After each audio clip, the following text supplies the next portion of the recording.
ମୁଁ ମୋ ନିଜର ଗୋଟିଏ ବୋଲି ସ୍ତ୍ରୀ ଡେଜି ସିଏ ବି ଆଉଛି ପାରିବିନି ପାରିବିନି ପାରିବିନି ଓ କଣ କହୁଛ ପାରିବିନି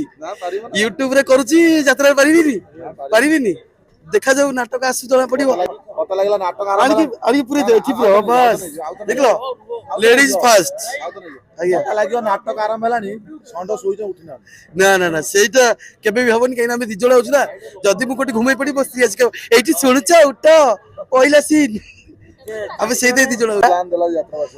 କିଏ ପ୍ଲାନ୍ କଣ ଦବ ମୋର ତ ଇଚ୍ଛା ହେଲା ଆଉ ମୁଁ ଯୋଉ ଲାଇନରେ କାମ କରୁଛି ସତ କହିବାକୁ ଗଲେ ସେ ଲାଇନରେ ପଇସା ନାହିଁ ଭାଇ ବହୁତ ପଇସା ପରିଶ୍ରମ କମ ପଇସା ଅଧିକ ରାତି ଅନିଦ୍ରା କାହିଁକି ମୁଁ ଯେତିକି ଜାଣିଛି ମାନେ ରାତି 1ଟାରୁ ଯଦି ନାଟକ ଷ୍ଟାର୍ଟ ହଉଛି ସନ୍ଧ୍ୟା 6ଟା ସକାଳ 6ଟାରେ ସରୁଛି ତା ଦେହରୁ ହିରୋର ରହୁଛି 1.5 ଘଣ୍ଟା କି 2 ଘଣ୍ଟା ରହିବ ବାପା କ୍ୟାରେକ୍ଟର ବୋହୁ କ୍ୟାରେକ୍ଟର ଭିଲିଆନ କ୍ୟାରେକ୍ଟର ଆମର ହାସ୍ୟ ଅଭିନେତା କି ଆମର କେତେ ଅଧଘଣ୍ଟାରେ 45 ମିନିଟ୍ ରହିବ ଖାଲି ଯାହା ଟିକେ ମାନେ ଚେଇଁକି ରହିବାକୁ ପଡିବ ଯଦି ବି ଶୋଇ ପଡୁଛି ମୋ ସ୍ତ୍ରୀ ଆସିକି ଉଠେଇଦବ ଏଇଠି ଶୁଣୁଛ ସିନ୍ ପଇଲା ଆସ ୟୁଟ୍ୟୁବରେ ଭାଇ ଗୋଟେ ଜିନିଷ ହଉଛି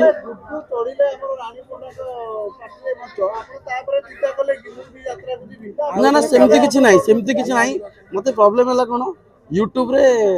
ଆଗରୁ ସ୍ପନ୍ସରସିପ୍ ମିଳିଯାଉଥିଲା ପଇସା ପତ୍ର ଭଲ ହଉଥିଲା ଆଉ ସତ କଥା କହୁଛି ଭାଇ ସ୍ପନ୍ସରସିପ୍ ମିଳିଯାଉଥିଲା ଯୋଉ ଗେମିଂ ବେଟିଂ ଆପ୍ଲିକେସନର ଆଡଭର୍ଟାଇଜ ମିଳିଯାଉଥିଲା ସେ ସବୁ ଦେଇଦେଉଥିଲା ଏବେ ବି ସେମାନେ କରୁଛନ୍ତି କିନ୍ତୁ ମତେ ଇଚ୍ଛା ହେଲାନି ଆଉ ସେ ଗେମିଂର କି ବେଟିଂର ଆପ୍ଲିକେସନ କରିକି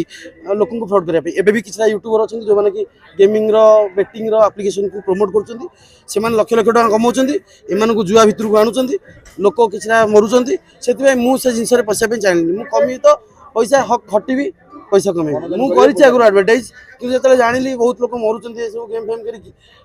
ମୁଁ ସେଥିପାଇଁ ୟୁଟ୍ୟୁବ ଟୋଟାଲ ବନ୍ଦ କରିଦେଲି ଯଦି କରିବି ୟୁଟ୍ୟୁବରେ ଟୋଟାଲ ଆଡଭର୍ଟାଇଜ କରିବିନି ଯଦି କରିବି ଜେନୁଇନ୍ କରିବି ଯେମିତିକି ମାନେ ବଡ଼ ବଡ଼ ପ୍ୟାଣ୍ଟ ସାର୍ଟ ସୋରୁମ୍ ହଉ କି ମାନେ ଜେନୁଇନ୍ ଜିନିଷ ଏ ଗେମିଂ କି ବେଟିଂ ମାନେ ଏଗୁଡ଼ା କରିବିନି ଆଉ ଏବେ ବି କରୁଛନ୍ତି ସେମାନେ ଭଲ ପଇସା କମାଉଛନ୍ତି ୟୁଟ୍ୟୁବରେ ଯେଉଁମାନେ ବି କମେଡି କରୁଛନ୍ତି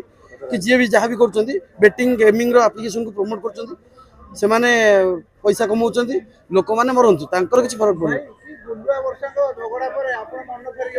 ଏ ନା ନା ସେ ନା ସେମାନଙ୍କ ସହିତ ମୋର ଭଲ ସମ୍ପର୍କ ଭାଇ ମୋର ଭଲ ସମ୍ପର୍କ ଭାଉଜ ବି ମୋର ଭଲ ସମ୍ପର୍କ ମୁଁ ସେଇଟାକୁ କହିପାରିବିନି କାହାର ଇଚ୍ଛା ହବ ସେମାନେ ତାଙ୍କର ସ୍ପନ୍ସର ମିଳିବ କରିବେ କିନ୍ତୁ ମୁଁ କରିବା ପାଇଁ ଇଚ୍ଛା ହେଲାନି ମୋର ଆଜ୍ଞା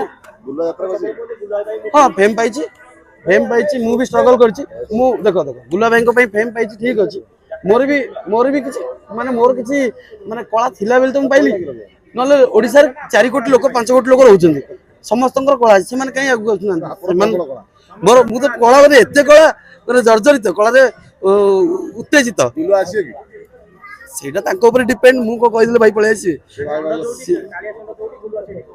ହଁ ମୁଁ ଭାଇଙ୍କ ପାଖରେ ବି ଅଛି ଯାତ୍ରାରେ ବି ରହିବି ଫିଲ୍ମରେ ରହିବି ସିରିଏଲରେ ରହିବି ଯୋଉଠି ଯାହା ମିଳିବ ଭାଇ ବିଜୁ ପୁଅ ନବୀନ କାମ କରିବି ଘନ ଘନ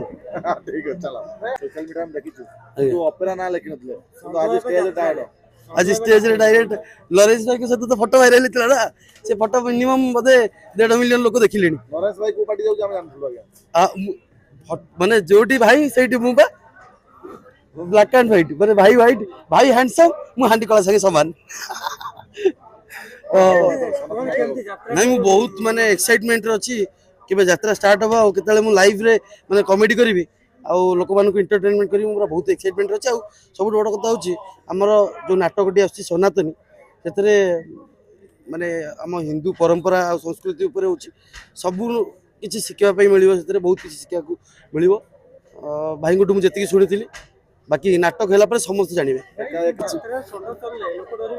କିଛି ଅସୁବିଧା ନାହିଁ ଷଣ୍ଢ ଗାଈ ଦିଟା ଆମେ 2 ଜଣ ଯାକ ଚଢିବୁ କିଛି ଅସୁବିଧା ନାହିଁ ସିଏ କଳା ଲାଇନରେ ନୁହଁ ସିଏ କ୍ରୀଡ଼ା ଲାଇନରେ ଯିବ କ୍ରୀଡ଼ା ଲାଇନରେ ମୁଁ ଚାହୁଁଛି ସେ କ୍ରୀଡ଼ା ଲାଇନରେ ଯାଉ ନା ନା ନା ମେକଅପ୍ ନାହିଁ ମୁଁ କୋଉଠି ମେକଅପ୍ ନେଇନି ମୋ ୟୁଟ୍ୟୁବ ହଉ କି ଫିଲ୍ମ ହଉ କି ଯାହା ବି ହଉ ଯାତ୍ରାରେ ବି ମେକଅପ୍ ନେଇନି ଯଦି ବି ନେବି ହାଲକା ଟିକେ ନେବି ମୋ କଳା ନେଇକି ଆସିବି ହାଣ୍ଡି କଳା ଆମର ଯୋଉ ମୁଢି ଭଜା ହଉଛି ଯୋଉ କଳା ଆରେ ଭାଇ ବିଦାୟ କାହିଁ ନେବି ମୋର ୟୁଟ୍ୟୁବରେ 8 ଲକ୍ଷ ସବସ୍କ୍ରାଇବର ମୁଁ ବିଦାୟ କେମିତି ନେବି ତମେ ଛାଡି ପାରିବି ତମ ନ୍ୟୁଜ ଚ୍ୟାନେଲକୁ ନା ଟୋଟାଲ ଶୋଇବିନି ମୁଁ ପଇସା କମେଇବାର ଅଛି ଶୋଇବିନି ମୁଁ